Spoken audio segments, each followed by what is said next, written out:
যায় রাত করে আসতো।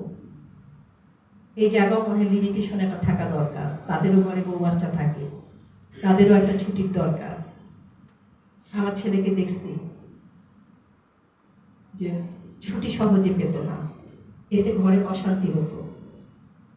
তো আসলে এই কথাগুলো আমি মা হিসাবে বললাম, গণমাধ্যম কর্মীকে পেয়েছি, আমার বলতে ইচ্ছে করলো। হয়তো আরো অনেক কথা গুছিয়ে রেখেছিলাম বলবো। একটা যেমন প্রিয়র মেয়ে মেহেদির দুইটা বাচ্চা, আজকে এরা যে অনাথ হয়ে গেল, আপনাদের মিডিয়া কর্মী কি আপনাদের জন্য এরকম কোনো ব্যবস্থা রেখেছে?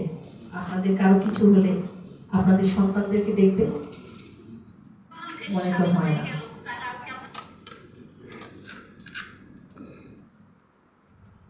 প্রিয় যে মিডিয়াতে কাজ করেছিল, ওই প্রিয়কে তো তারা প্রিয় মেয়ের জন্য 10টি টাকাও তারা ব্যয় করতে পারেনি, যেটুকু করেছে সরকারি করছে।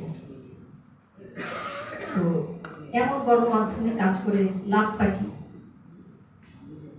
শুধু কি